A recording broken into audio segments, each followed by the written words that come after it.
ओम सूर्याय नमः। आपके अपने YouTube चैनल जय मां कंजक में आपका बहुत बहुत स्वागत है।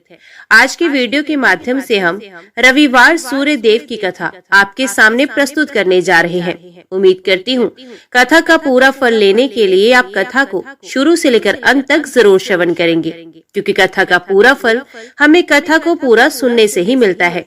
आधा अधूरा छोड़ने से हम सिर्फ पाप के भागीदार बनते हैं। तो चलिए आज की इस कथा को हम शुरू करते हैं। ओम सूर्याय नमः। व्यास जी कहते हैं, कैलाश के रमणीय शिखर पर भगवान महेश्वर सुखपूर्वक बैठे थे। इसी समय सकंद ने उनके पास जाकर पृथ्वी पर मस्तक टेककर उन्हें प्रणाम किया और कहा, हे नाथ, मैं आपसे रविवार आदि का यथार्थ फल सुनना चाहता हूँ। महादेव जी ने कहा, बेटा, रविवार के दिन मनुष्य व्रत रहकर सूर्य को लाल फूलों से अर्घ दे और रात को हविष्यान्न भोजन करे। ऐसा करने से वे कभी स्वर्ग से भ्रष्ट नहीं होता। रविवार का व्रत परम पवित्र और हितकर है। वे समस्त कामनाओं को पूर्ण करने वाला, पुण्यप्रद, ऐश्वर्यदायक, रोग नाशक और स्वर्ग तथा मोक्ष प्रदान करने वाला है। यदि रविवार के दिन सूर्य की संक्रांति तथा शुक्ल पक्ष की सप्तमी हो तो उस दिन किया हुआ व्रत, पूजा और जप सब अक्षय होता है। शुक्ल पक्ष के रविवार को गृहपति सूर्य की पूजा करनी चाहिए। हाथ में फूल ले, लाल कमल पर विराजमान, सुंदर ग्रीवा से सुशोभित, रक्त वस्त्रधारी और लाल रंग के आभूषणों से विभूषित भगवान सूर्य का ध्यान करें और फूलों को सूंघ कर ईशान कोण की ओर फेंक दें। इसके बाद सूर्य गायत्री का जप करें। तदंतर गुरु के उपदेश के अनुसार विधि पूर्वक पूजा करें। भक्ति के साथ पुष्प और केले आदि के सुंदर फल अर्पण करके जल चढ़ाना चाहिए। जल के बाद चंदन, चंदन के बाद धूप, धूप के बाद दीप, दीप के पश्चात नैवेद्य तथा उसके बाद जल निवेदन करना चाहिए। तत्पश्चात जप, स्तुति मुद्रा और नमस्कार करना उचित है। पहली मुद्रा का नाम अंजलि और दूसरी का नाम धेनु है। इसी प्रकार जो सूर्य का पूजन करता है वे उन्हीं का सायुज्य प्राप्त करता है। भगवान सूर्य एक होते हुए भी काल भेद से नाना रूप धारण करके प्रत्येक मास में तपते रहते हैं। एक ही सूर्य 12 रूपों में प्रकट होते हैं। मार्गशीर्ष में मित्र, पोष में सनातन विष्णु, माघ में वरुण, फाल्गुन में सूर्य, चैत्र में भानु, वैशाख में तापन, ज्येष्ठ में इंद्र, आषाढ़ में रवि, श्रावण में गवस्त, भाद्रपद में यम, अश्विन में हिरण्यरेता और कार्तिक में दिवाकर तपते हैं। इस प्रकार 12 महीनों में भगवान सूर्य 12 नामों से पुकारे जाते हैं। इनका रूप अत्यंत विशाल, महान, तेजस्वी और प्रलयकालीन अग्नि के समान देदीप्यमान है। जो इस प्रसंग का नित्य पाठ करता है उसके शरीर में पाप नहीं रहता। उसे रोग, दरिद्रता और अपमान का कष्ट भी कभी नहीं उठाना पड़ता। वे यश, राज्य, सुख तथा अक्षय स्वर्ग प्राप्त करता है। अब मैं सबको प्रसन्नता प्रदान करने वाला सूर्य के उत्तम महामंत्र का वर्णन करता हूँ। उसका भाव इस प्रकार है। सहस्र भुजाओं से सुशोभित भगवान आदित्य को नमस्कार है। हाथ में कमल धारण करने वाले वरुण देव को बारंबार नमस्कार है। अंधकार का विनाश करने वाले सूर्य देव को अनेक बार नमस्कार है। ऋषिमय सहस्रों जिह्वाएं धारण करने वाले भानु को नमस्कार है। भगवान, तुम ही ब्रह्मा, तुम ही विष्णु और तुम ही रुद्र हो, तुम्हें नमस्कार है। तुम ही संपूर्ण प्राणियों के भीतर अग्नि और वायु रूप से विराजमान हो, तुम्हें बारंबार प्रणाम है। तुम्हारी सर्वत्र गति और सब भूतों में स्थिति है। तुम्हारे बिना किसी भी वस्तु की सत्ता नहीं है। तुम इस चराचर जगत में समस्त देहधारियों के भीतर स्थित हो। इस मंत्र का जप करके मनुष्य अपने संपूर्ण मनोवांछित पदार्थों तथा स्वर्ग आदि के भोग को प्राप्त करता है। आदित्य, भास्कर, सूर्य, अर्क, भानु, दिवाकर, स्वर्णरेता, मित्र, पूषा, त्वष्टा, स्वयंभू और तिमिराश, ये सूर्य के 12 नाम बताए गए हैं। जो मनुष्य पवित्र होकर सूर्य के इन 12 नामों का पाठ करता है वे सब पापों और रोगों से मुक्त होकर परम गति को प्राप्त होता है। षडानन। अब मैं महात्मा भास्कर के जो दूसरे दूसरे प्रधान नाम हैं, उनका वर्णन करता हूँ। तपन, तापन, कर्ता, हर्ता, महेश्वर, लोक साक्षी, त्रिलोकेश, व्योमाधिप, दिवाकर, अग्निगर्भ, महाविप्र, खग, सप्ताश्वाहन, पद्महस्त, तमोभेदी, ऋग्वेद, यजुसामक, कालप्रिय, पुंडरीक, मूल स्थान और भाविक। जो मनुष्य भक्ति पूर्वक इन नामों का सदा स्मरण करता है, उसे रोग का भय कैसे हो सकता है। कार्तिकेय, तुम यत्न पूर्वक सुनो। सूर्य का नाम स्मरण सब पापों को हरने वाला और शुभ है। महामते, आदित्य की महिमा के विषय में तनिक भी संदेह नहीं करना चाहिए। मंत्रों का जप, होम और संध्या उपासना करना चाहिए। ये मंत्र सब प्रकार से शांति देने वाले और संपूर्ण विघ्नों के विनाशक हैं। ये सब रोगों का नाश कर डालते हैं। अब महात्मा भास्कर के मूल मंत्र का वर्णन करूंगा, जो संपूर्ण कामनाओं को सिद्ध करने वाला है तथा भोग और मोक्ष प्रदान करता है। इस मंत्र से सदा सब प्रकार की सिद्धि प्राप्त होती है, ये निश्चित बात है। इसके जप से रोग नहीं सताते तथा किसी प्रकार के अनिष्ट का भय नहीं होता। ये मंत्र ना किसी को देना चाहिए और ना किसी से इसकी चर्चा करनी चाहिए, अपितु प्रयत्न पूर्वक इसका निरंतर जप करते रहना चाहिए। जो लोग अभक्त, संतानहीन, पाखंडी और लौकिक व्यवहारों में आसक्त हैं, उनसे तो इस मंत्र की कदापि चर्चा नहीं करनी चाहिए। संध्या और होम कर्म में मूल मंत्र का जप करना चाहिए। उसके जप से रोग और क्रूर ग्रहों का प्रभाव नष्ट हो जाता है। वत्स, दूसरे दूसरे अनेकों शास्त्रों और बहुतेरे विस्तृत मंत्रों की क्या आवश्यकता है। इस मूल मंत्र का जप ही सब प्रकार की शांति तथा संपूर्ण मनोरथों की सिद्धि करने वाला है। देवता और ब्राह्मणों की निंदा करने वाले नास्तिक पुरुष को इसका उपदेश नहीं देना चाहिए। जो प्रतिदिन 1, 2 या 3 समय भगवान सूर्य के समीप इसका पाठ करता है, उसे अभीष्ट फल की प्राप्ति होती है। पुत्र की कामना वाले को पुत्र, कन्या चाहने वाले को कन्या, विद्या की अभिलाषा रखने वाले को विद्या और धनार्थी को धन मिलता है। जो शुद्ध आचार विचार से युक्त हो, संयम तथा भक्ति पूर्वक इस प्रसंग का श्रवण करता है, वे सब पापों से मुक्त हो सूर्य लोक को जाता है। सूर्य देवता के व्रत के दिन तथा अन्यान्य व्रत, अनुष्ठान, यज्ञ, पुण्य स्थान और तीर्थों में जो इसका पाठ करता है, उसे कोटि गुना फल मिलता है। व्यास जी कहते हैं, मध्य देश में भद्रेश्वर नाम से प्रसिद्ध एक चक्रवर्ती राजा थे। वे बहुत सी तपस्याओं तथा नाना प्रकार के व्रतों से पवित्र हो गए थे। प्रतिदिन देवता, ब्राह्मण, अतिथि और गुरुजनों का पूजन करते थे। उनका बर्ताव न्याय के अनुकूल होता था। वे स्वभाव के सुशील और शास्त्रों के तात्पर्य तथा विधान के पारगामी विद्वान थे। सदा सद्भाव पूर्वक प्रजाजनों का पालन करते थे। एक समय की बात है, उनके बाएं हाथ में श्वेत कुष्ठ हो गया। वैद्यों ने बहुत कुछ उपचार किया, किंतु उससे कोढ़ का चिन्ह और भी स्पष्ट दिखाई देने लगा। तब राजा ने प्रधान ब्राह्मणों और मंत्रियों को बुलाकर कहा, विप्रगण, मेरे हाथ में एक ऐसा पाप का चिन्ह प्रकट हो गया है, जो लोक में निंदित होने के कारण मेरे लिए दुस्सह रहा है। अतः मैं किसी महान पुण्य क्षेत्र में जाकर अपने शरीर का परित्याग कर दूंगा। ब्राह्मण बोले, महाराज, आप धर्मशील और बुद्धिमान हैं। यदि आप अपने राज्य का परित्याग कर देंगे तो ये सारी प्रजा नष्ट हो जाएगी। इसीलिए आपको ऐसी बात नहीं कहनी चाहिए। प्रभु, हम लोग इस रोग को दबाने का उपाय जानते हैं। वे ये है कि आप यत्न पूर्वक महान देवता भगवान सूर्य की आराधना कीजिए। राजा ने पूछा, विप्रवरों, किस उपाय से मैं भगवान भास्कर को संतुष्ट कर सकूंगा? ब्राह्मण बोले, राजन, आप अपने राज्य में ही रहकर सूर्य देव की उपासना कीजिए। ऐसा करने से आप भयंकर पाप से मुक्त होकर स्वर्ग और मोक्ष दोनों प्राप्त कर सकेंगे। ये सुनकर सम्राट ने उन श्रेष्ठ ब्राह्मणों को प्रणाम किया और सूर्य की उत्तम आराधना आरंभ की।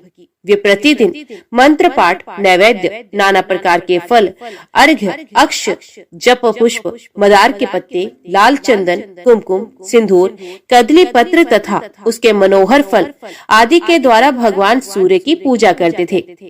राजा गुलर के पात्र में अर्घ्य सजाकर सदा सूर्यदेव को निवेदन किया करते थे।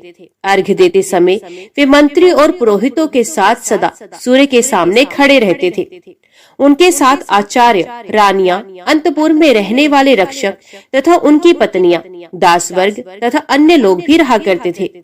वे सब लोग प्रतिदिन साथ ही साथ अर्घ्य देते थे।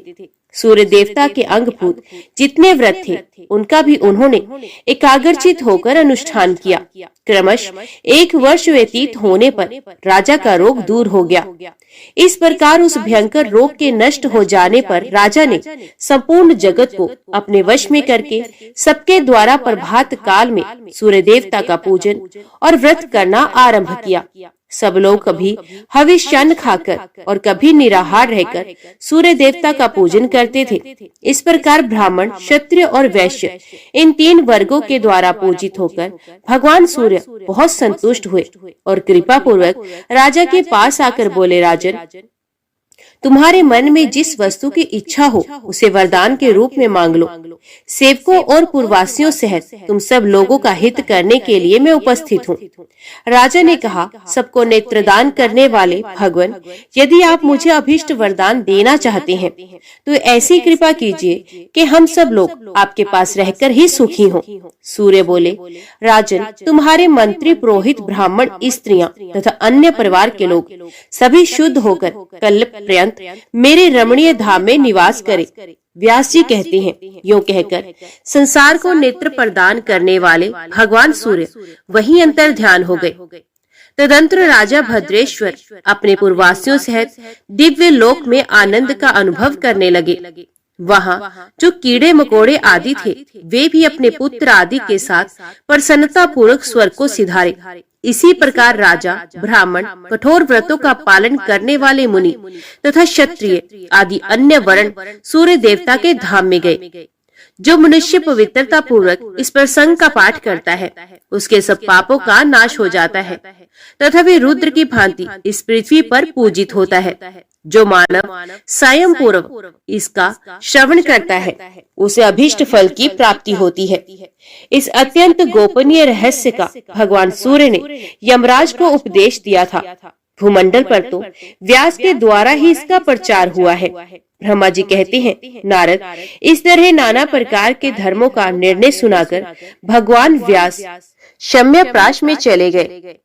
तुम भी इस तत्व को श्रद्धा पूर्वक जानकर सुख से विचरो और समय अनुसार भगवान श्री विष्णु के सुयश का सानंद दान करते रहो। साथ ही जगत को धर्म का उपदेश देते हुए जगत गुरु भगवान को प्रसन्न करो। कुल सत्य जी कहते हैं, भीष्म, ब्रह्मा जी के ऐसा कहने पर देवर्षि नारद मुनिवर श्री नारायण का दर्शन करने के लिए गंधमादन पर्वत पर बद्री का आश्रम तीर्थ में चले गए। ओम सूर्याय नमः। अभी श्रवण कीजिए दूसरी कथा।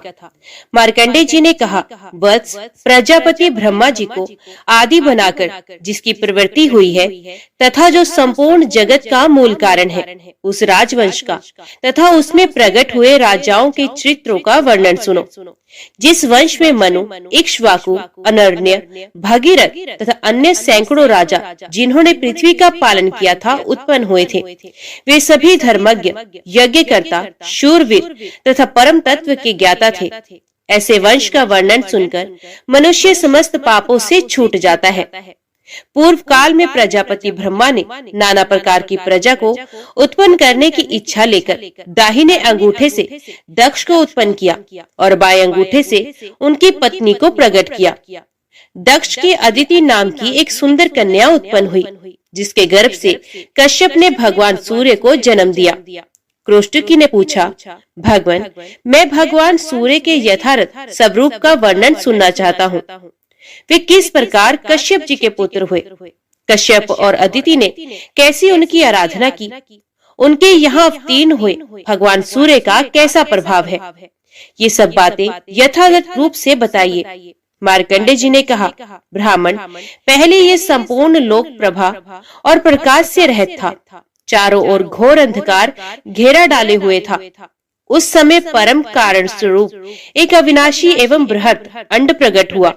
उसके भीतर सबके प्रपिता महा जगत के स्वामी लोक सृष्टा कमल योनि साक्षात ब्रह्मा जी विराजमान थे। उन्होंने उस अंड का भेदन किया। महामुने उन ब्रह्मा जी के मुख से ओंकार ये महान शब्द प्रकट हुआ। उससे पहले भू और फिर भुवं तदंत्र स्वः ये 3 व्याख्याएं उत्पन्न हुई जो भगवान सूर्य का स्वरूप है। ओंकार इस स्वरूप से सूर्यदेव का अत्यंत सूक्ष्म रूप प्रकट हुआ। उससे मह ये स्थूल रूप हुआ। फिर उससे जन ये स्थूलतर रूप उत्पन्न हुआ। उससे तप और तप से सत्य प्रकट हुआ। इस प्रकार ये सूर्य के 7 स्वरूप स्थित हैं, जो कभी प्रकाशित होते हैं और कभी अप्रकाशित रहते हैं। ब्राह्मण मैंने ओम ये रूप बताया है। ये सृष्टि का आदि अंत अत्यंत सूक्ष्म एवं निराकार है। वही परब्रह्म तथा वही ब्रह्म का स्वरूप है। उक्त अंड का भेदन होने पर अव्यक्त जन्मा ब्रह्मा जी के प्रथम मुख से ऋचाएं प्रकट हुई। उनका वर्ण जपा कुसुम के समान था। वे सब तेजोमय एक दूसरी से पृथक तथा रजोमय रूप धारण करने वाली थी। तत्पश्चात ब्रह्मा जी के दक्षिण मुख से यजुर्वेद के मंत्र अबाध रूप से प्रकट हुए। जैसा स्वर्ण का रंग होता है वैसा ही उनका भी था। वे भी एक दूसरे से पृथक पृथक थे। फिर परमेष्ठी ब्रह्मा के पश्चिम मुख से सामवेद के छंद प्रकट हुए। संपूर्ण अथर्ववेद जिसका रंग भ्रमर और कज्जल राशि के समान काला था तथा जिसमें अभिचार और शांति क्रम के प्रयोग हैं, ब्रह्मा जी के उत्तर मुख से प्रकट हुआ। उसमें सुख में सत्व गुण तथा तमोगुण की प्रधानता है। वे घोर और सौम्य रूप है। ऋग्वेद में रजोगुण की, यजुर्वेद में सत्व गुण की, सामवेद में तमोगुण की तथा अथर्ववेद में तमोगुण एवं सत्व गुण की पदार्थ है। ये चारों वेद अनुपम तेज से देदीप्यमान होकर पहले की ही भांति पृथक पृथक स्थित हुए। तत्पश्चात वे प्रथम तेज जो ओम के नाम से पुकारा जाता है अपने स्वभाव से प्रकट हुए। ऋग्वेद में तेज का व्याप्त करके स्थित हुआ।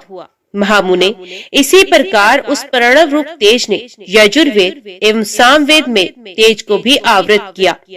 इस प्रकार उस अधिष्ठान स्वरूप परम तेज ओंकार में चारों वेद में तेज एकत्व को प्राप्त हुए। ब्राह्मण तदंतर वे पूंजीभूत उत्तम वैदिक तेज परम तेज प्रणव के साथ मिलकर जब एकत्व को प्राप्त होता है तब सबके आदि में प्रकट होने के कारण उसका नाम आदित्य होता है। महाभाग वे आदित्य ही इस विश्व का अविनाशी कारण है। प्रातः काल, मध्याह्न तथा अपराह्न काल में आदित्य की अंगभूत वेदत्रिय है जिसे क्रमश ऋक, यजु और साम कहते हैं। वो तपती है। पूर्वाह में ऋग्वेद, मध्याह्न में यजुर्वेद तथा अपराह्न में सामवेद तपता है। इसलिए ऋगोदोक्त शांति क्रम पूर्वाह्न में, यजुर्वेद पौष्टिक क्रम मध्याह्न में तथा सामवेदोक्त अभिचारिक क्रम अपराह्न काल में निश्चित किया गया है।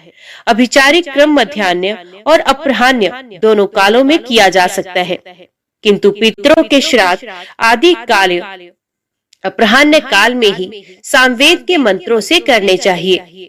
सृष्टि काल में ब्रह्मा, ऋग्वेद में पालन काल में विष्णु, यजुर्वेद में तथा संहार काल में रुद्र सामवेद में कहे गए हैं।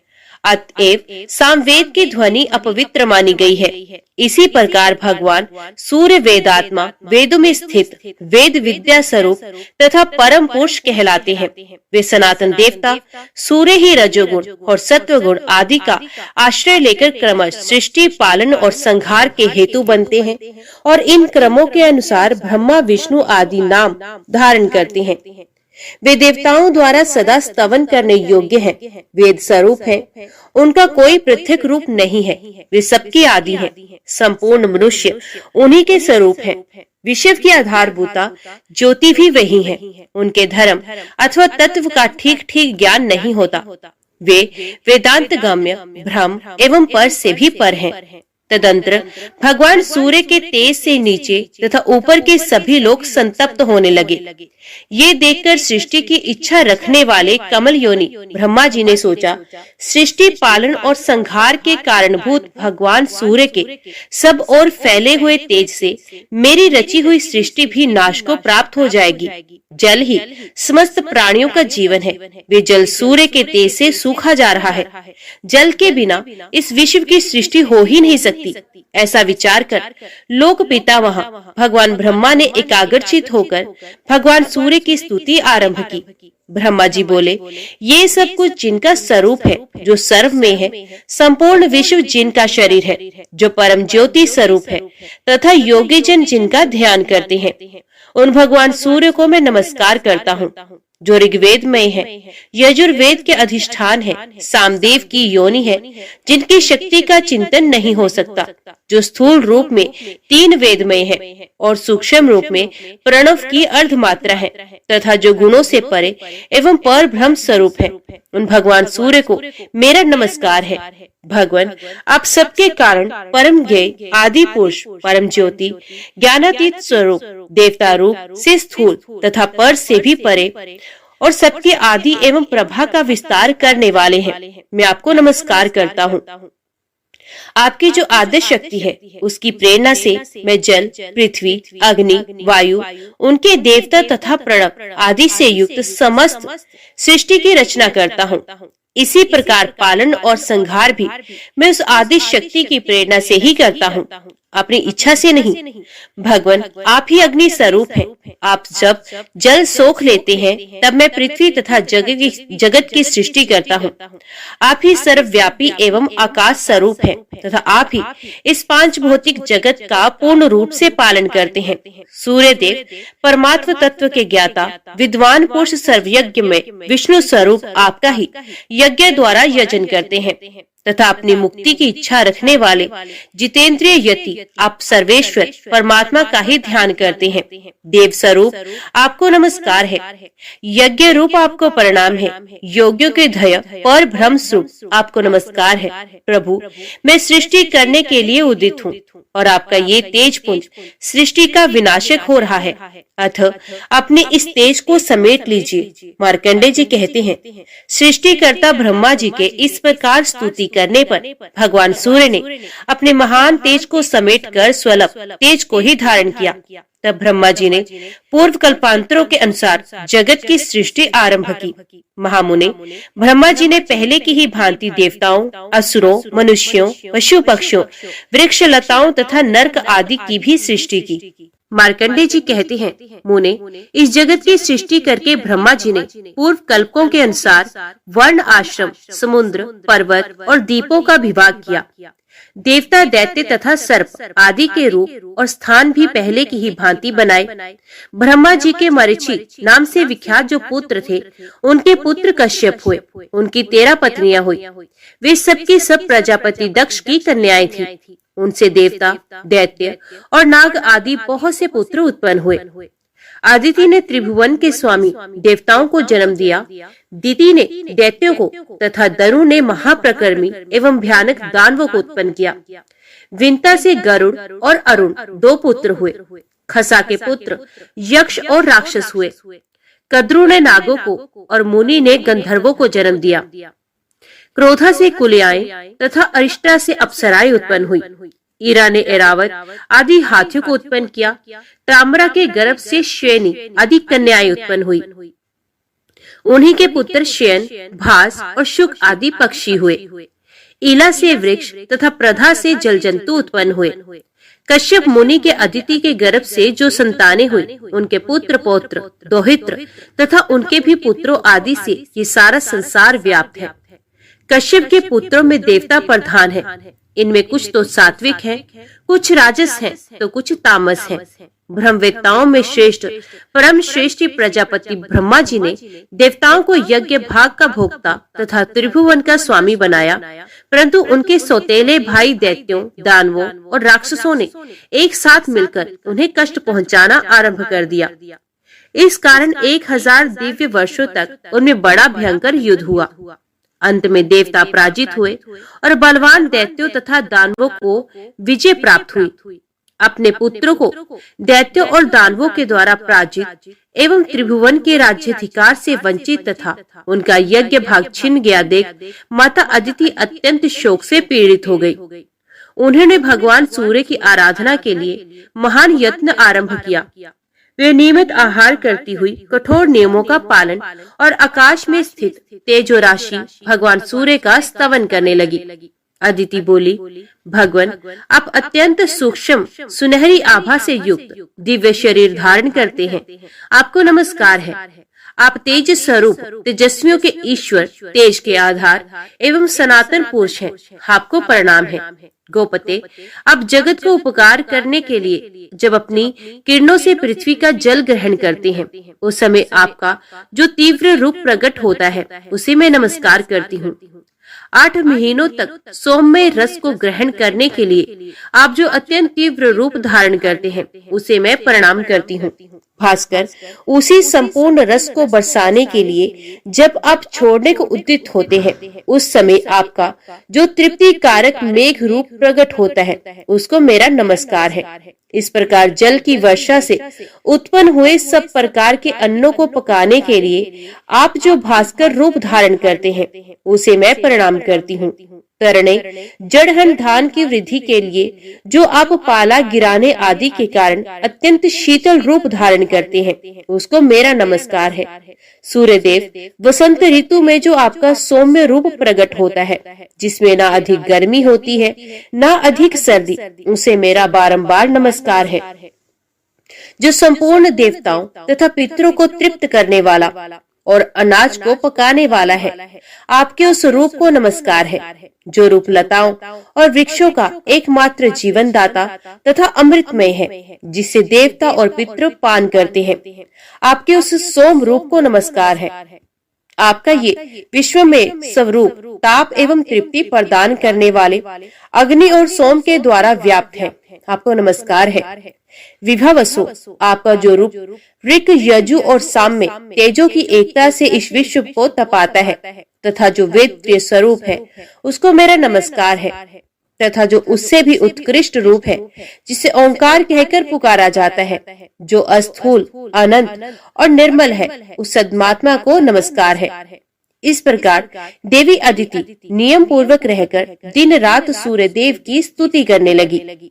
उनके आराधना की इच्छा से वे प्रतिदिन निराहार ही रहती थी। तदंतर बहुत समय व्यतीत होने पर भगवान सूर्य ने दक्ष कन्या अदिति को आकाश में प्रत्यक्ष दर्शन दिया। अदिति ने देखा, आकाश से पृथ्वी तक तेज का एक महान पुंज स्थित है। उद्दीप्त ज्वालाओं के कारण उसकी ओर देखना कठिन हो रहा है। उन्हें देखकर देवी अदिति को बड़ा भय हुआ। वे बोली, गोपते, आप मुझ पर प्रसन्न हो। मैं पहले आकाश में आपको जिस प्रकार देखती थी वैसी आज नहीं देख पाती। इस समय वहाँ भूतल पर मुझे केवल तेज का समुदाय दिखाई दे रहा है। दिवाकर, मुझ पर कृपा कीजिए जिससे आपके स्वरूप का दर्शन कर सकूं। भक्तवत्सल प्रभु, मैं आपकी भक्त हूँ। आप मेरे पुत्रों की रक्षा कीजिए। आप ही ब्रह्मा होकर इस विश्व की सृष्टि करते हैं। आप ही पालन करने के लिए उदित होकर इसकी रक्षा करते हैं तथा अंत में ये सब कुछ आप में ही लीन होता है। संपूर्ण लोकों में आपके सिवा दूसरी कोई गति नहीं। आप ही ब्रह्मा, विष्णु, शिव, इंद्र, कुबेर, यम, वरुण, वायु, चंद्रमा, अग्नि, आकाश, पर्वत और समुद्र है। आपका तेज सबकी आत्मा है। आपकी क्या स्तुति की जाए।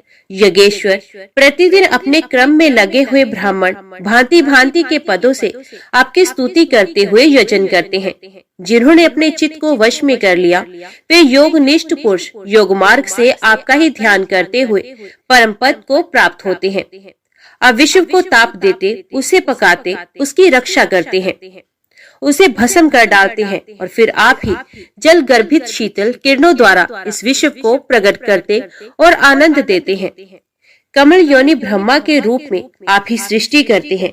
विष्णु नाम से आप ही पालन करते हैं तथा कल्पांत में रुद्र रूप धारण करके आप ही संपूर्ण जगत का संहार करते हैं। मार्कंडे जी कहते हैं, तदंतर भगवान सूर्य अपने उस तेज से प्रकट हुए। उस समय वे तपाए हुए तांबे के समान कांतिमान दिखाई देते थे। देवी अदिति उनका दर्शन करके चरणों में गिर पड़ी। तब भगवान सूर्य ने कहा, देवी तुम्हारी जो इच्छा हो वे वर मुझसे मांगो। तब देवी अदिति घुटने के बल से पृथ्वी पर बैठ गई और मस्तक नवाकर प्रणाम करके वरदायक भगवान सूर्य से बोली, देव आप प्रसन्न हो।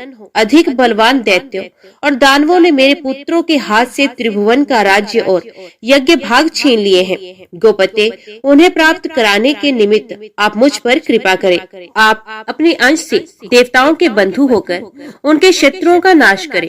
प्रभु आप ऐसी कृपा करें जिससे मेरे पुत्र पुण्य यज्ञ भाग के भोक्ता तथा त्रिभुवन के स्वामी हो जाए। तब भगवान सूर्य ने अदिति से प्रसन्न होकर कहा, देवी मैं अपने सहस्त्र अंशों से तुम्हारे गर्भ से अवतीर्ण होकर तुम्हारे पुत्र के शत्रुओं का नाश करूंगा। इतना कहकर भगवान सूर्य अंतर्ध्यान हो गए और अदिति भी संपूर्ण मनोरथ सिद्ध हो जाने के कारण तपस्या में निवृत्त हो गई। तदंतर सूर्य की सुषमा नाम वाली किरण जो सहस्त्र किरणों का समुदाय थी, देव माता अदिति के गर्भ में अवतीर्ण हुई। देव माता अदिति एकाग्रचित होकर चंद्रायण आदि व्रतों का पालन करने लगी और अत्यंत पवित्रता पूर्वक उस गर्भ को धारण किए रही। ये देख महर्षि कश्यप ने कुछ कुपित होकर कहा, तुम नित्य उपवास करके अपने गर्भ के बच्चे को क्यों मार डालती हो? ये सुनकर उसने कहा, देखिए ये रहा गर्भ का बच्चा, मैंने इसे मारा नहीं है, ये स्वयं ही अपने शत्रु को मारने वाला है। यूं कहकर देवी अदिति ने उस गर्भ को उदर से बाहर कर दिया। वे अपने तेज से प्रज्वलित हो रहा था। उदयकालीन सूर्य के समान तेजस्वी उस गर्भ को देखकर कश्यप ने प्रणाम किया और आदि ऋचाओं के द्वारा आदर पूर्वक उसकी स्तुति की। उनकी स्तुति करने पर शिशु रूपधारी सूर्य उस अंडकार गर्भ से प्रकट हो गए। उनके शरीर की कांति कमल पत्र के समान श्याम थी। वे अपने तेज से संपूर्ण दिशाओं का मुख उज्जवल कर रहे थे। तदंतर मुनि श्रेष्ठ कश्यप को संबोधित करके मेघ के समान गंभीर वाणी में आकाशवाणी हुई, मुने तुमने अदिति से कहा था कि इस अंडे को क्यों मार रही हो? उसी समय तुमने मारितम अंडम का उच्चारण किया था, इसलिए तुम्हारा ये पुत्र मार्तंड के नाम से विख्यात होगा और शक्तिशाली होकर सूर्य के अधिकार का पालन करेगा। इतना ही नहीं, ये यज्ञ भाग का अपहरण करने वाले देव शत्रु असुरों का भी संहार करेगा। ये आकाशवाणी सुनकर देवताओं को बड़ा ही हर्ष हुआ और दानव बलहीन हो गए। तब इंद्र ने दैत्यों को युद्ध के लिए ललकारा। दानव भी उनका सामना करने के लिए आ पहुंचे। फिर तो देवताओं का असुरों के साथ घोर संग्राम हुआ। उनके अस्त्र शस्त्रों की चमक से तीनों लोकों में प्रकाश छा गया। उस युद्ध में भगवान सूर्य की क्रूर दृष्टि पड़ने तथा उनके तेज से दग्ध होने के कारण सब असुर जलकर भस्म हो गए। अब तो देवताओं के हर्ष की सीमा न रही। उन्होंने तेज के उत्पत्ति स्थान भगवान सूर्य और अदिति का स्तवन किया। उन्हें पूर्वत अपने अधिकार और यज्ञ के भाग प्राप्त हो गए। भगवान सूर्य भी अपने अधिकार का पालन करने लगे। वे नीचे और ऊपर फैली हुई किरणों के कारण कदम्ब पुष्प के समान सुशोभित हो रहे थे। उनका मंडल गोलाकार अग्निपिंड के समान था। तदंतर भगवान सूर्य को प्रसन्न करके प्रजापति विश्वकर्मा ने विनय पूर्वक अपनी संज्ञा नाम की कन्या उनको बिहा दी। विवस्वान से संज्ञा के गर्भ से वैवस्वत मनु का जन्म हुआ। क्रोष्टकी जी बोले, भगवान आपने आदिदेव भगवान सूर्य के महात्म्य और स्वरूप का विस्तार पूर्वक वर्णन किया। अब मैं उनकी महिमा का वर्णन सुनना चाहता हूँ। आप प्रसन्न होकर बताने की कृपा कीजिए। मार्कंडेय जी ने कहा, ब्राह्मण मैं तुम्हें आदिदेव सूर्य का महात्म्य बताता हूँ, सुनो। पूर्व काल में दम के पुत्र राज्यवर्धन बड़े विख्यात राजा हो गए हैं। वे अपने राज्य का धर्म पूर्वक पालन करते थे, इसलिए वहाँ के धन जन की दिनों दिन वृद्धि होने लगी।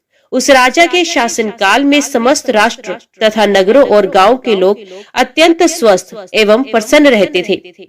वहाँ कभी कोई उत्पात नहीं होता था, रोग भी नहीं सताता था, सांपों के काटने का तथा अनावृष्टि का भय भी नहीं होता था। राजा ने बड़े बड़े यज्ञ किए, याचकों को दान दिए और धर्म के अनुकूल रहकर विषयों का उपभोग किया। इस प्रकार राज्य करते तथा प्रजा का भली भांति पालन करते हुए उस राजा के 7,000 वर्ष ऐसे बीत गए मानो एक ही दिन व्यतीत हुआ हो।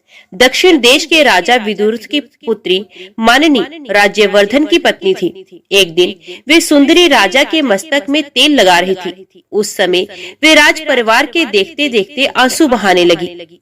रानी के आंसुओं की बूंदें जब राजा के शरीर पर पड़ी तो उसे मुख पर आंसू बहाती देख उन्होंने मानिनी से पूछा, देवी ये क्या? स्वामी के इस प्रकार पूछने पर उस मनस्विनी ने कहा, कुछ नहीं।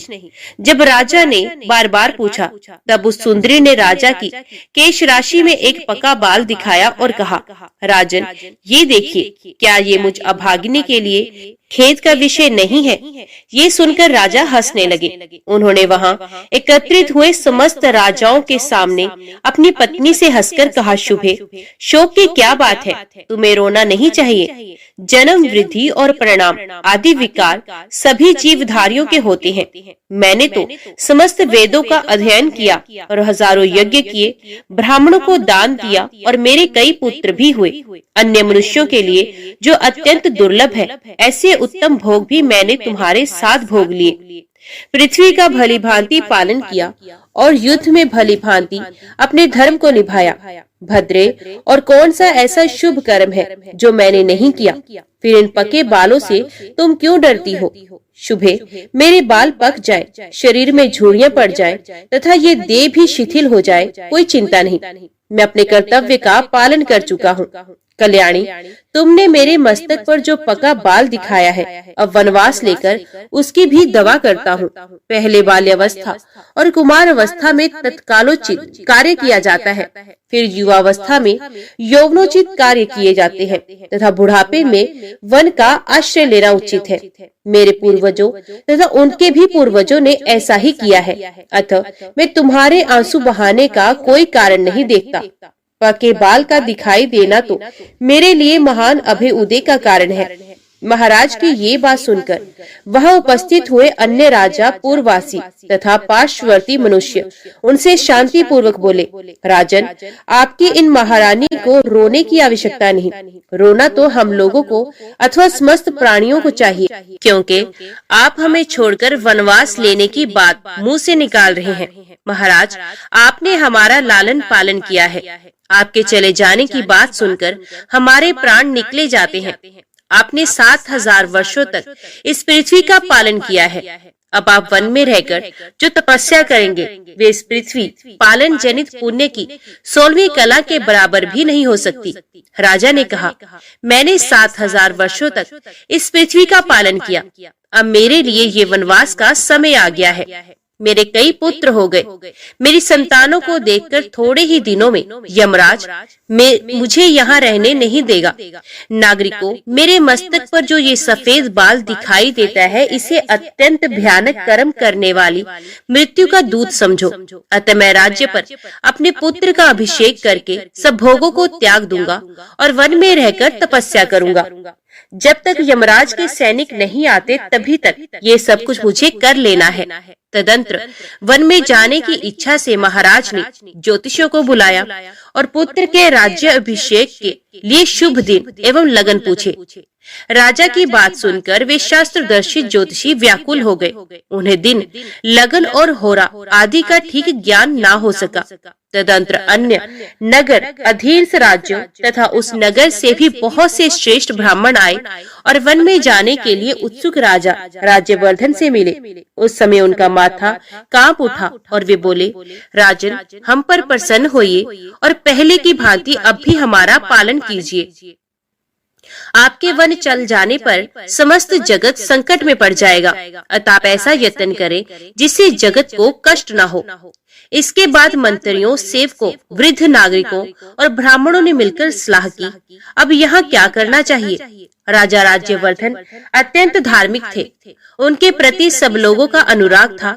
इसलिए सलाह करने वाले लोगों में ये निश्चय हुआ कि हम सब लोग एकाग्रचित एवं भली भांति ध्यान प्रायण होकर तपस्या द्वारा भगवान सूर्य की आराधना करके इन महाराज के लिए आयु की प्रार्थना करें। इस प्रकार एक निश्चय करके कुछ लोग अपने घरों पर विधि पूर्वक अर्घ्य, उपचार आदि उपहारों से भगवान भास्कर की पूजा करने लगे।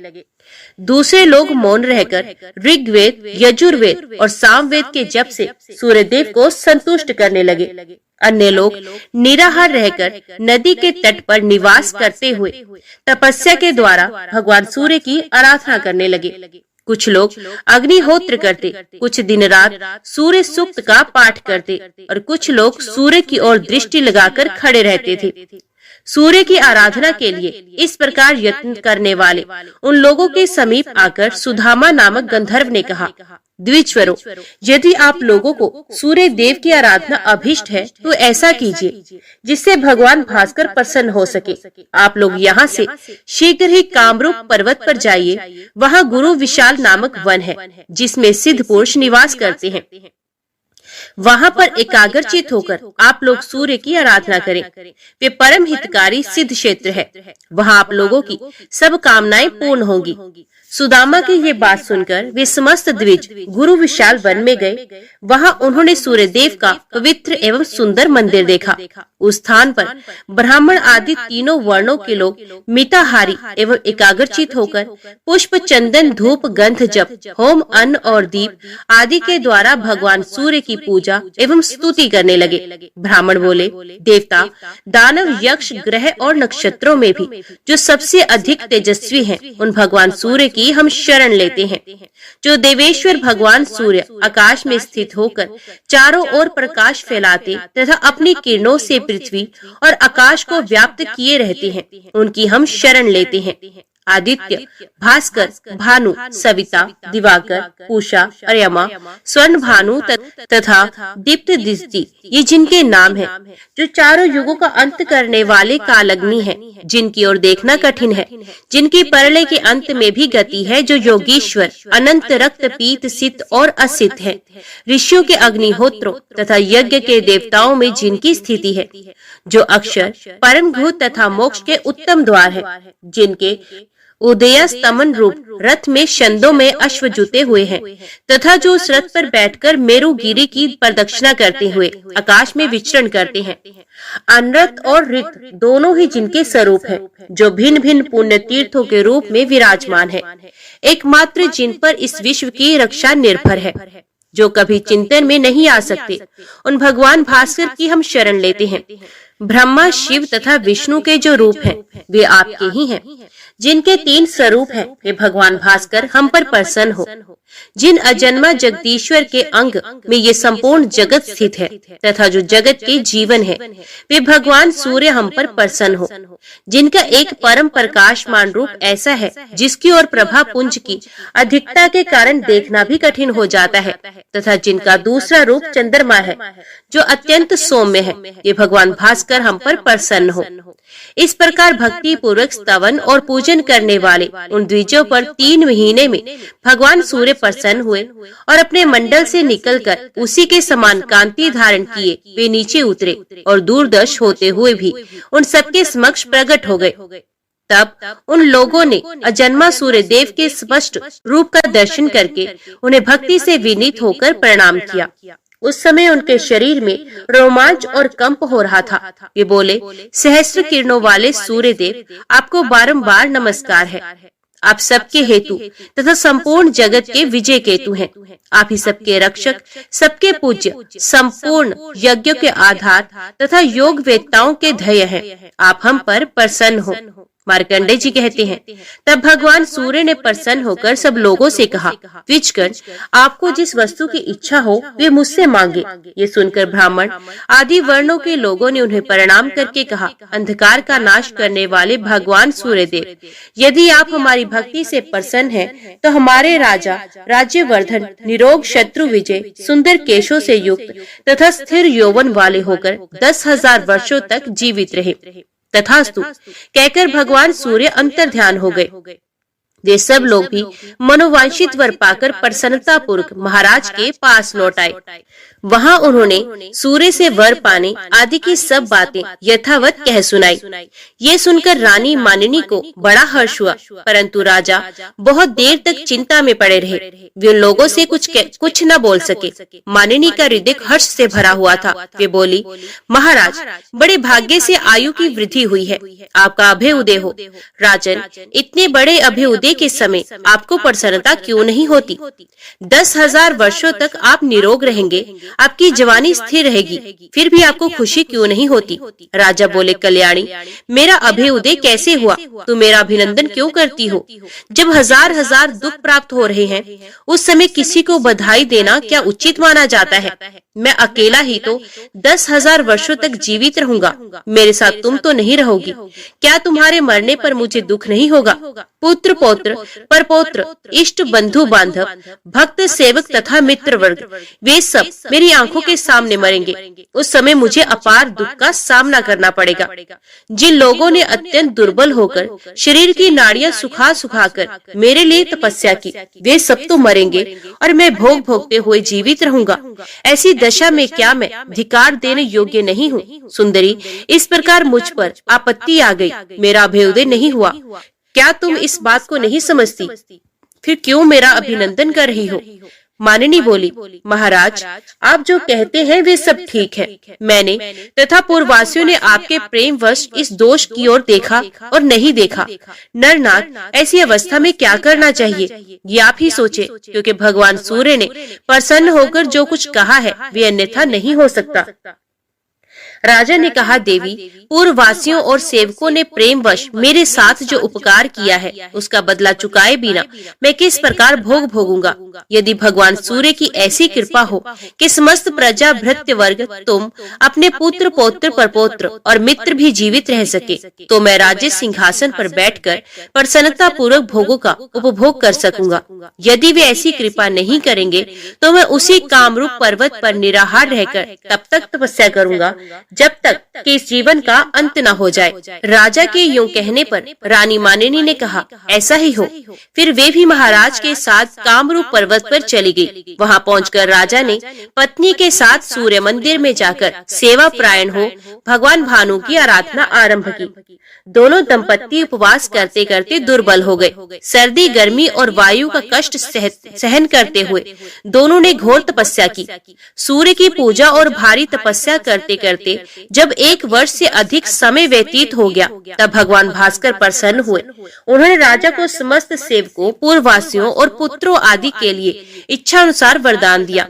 वर पाकर राजा अपने नगर को लौट आए और धर्म पूर्वक प्रजा का पालन करते हुए बड़ी प्रसन्नता के साथ राज्य करने लगे। धर्मज्ञ राजा ने बहुत से यज्ञ किए और दिन रात खुले हाथ से दान दिए। वे अपने पुत्र पौत्र और भृत्य आदि के साथ यौवन को स्थिर रखते हुए 10,000 वर्षों तक जीवित रहे। उनका ये चरित्र देखकर भृगुवंशी प्रमिति ने विस्मित होकर ये गाथा गाई, आहो, भगवान सूर्य के भजन की कैसी शक्ति है, जिससे राजा राज्यवर्धन अपने तथा स्वजनों के लिए आयुवर्धन बन गए। जो मनुष्य ब्राह्मणों के मुख से भगवान सूर्य के इस उत्तम महात्म्य का श्रवण तथा पाठ करता है, वे 7 रात के लिए किए हुए पापों से मुक्त हो जाता है।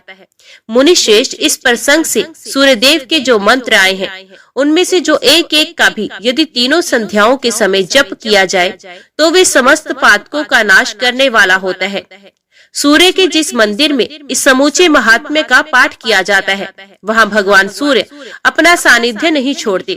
अतः ब्राह्मण, यदि तुम्हें महान पुण्य की प्राप्ति अभिष्ट हो तो सूर्य के इस उत्तम महात्म्य को मन ही मन धारण एवं जप करते रहो। द्विश्रेष्ठ, जो सोने के सींग और अत्यंत सुंदर शरीर वाली दुधारू गाय दान करता है तथा जो अपने मन को संयम में रखकर 3 दिनों तक इस महात्म्य का श्रवण करता है, उन दोनों का समान ही पुण्य फल की प्राप्ति होती है। ओम सूर्याय नमः। ओम नमो भगवते वासुदेवाय नमः। आज की वीडियो में इतना ही। उम्मीद करती हूँ वीडियो आपको पसंद आई होगी। वीडियो पसंद आई हो तो वीडियो को लाइक और चैनल को सब्सक्राइब जरूर कीजिएगा। जय श्री हरि लिखकर कमेंट बॉक्स में अपनी हाजिरी और अपने सुझाव देना ना भूलिएगा। तो मिलते हैं अगली कथा अगली वीडियो के साथ। तब तक के लिए देखते व सुनते रहिए। जय मां कंजक, जय माता दी।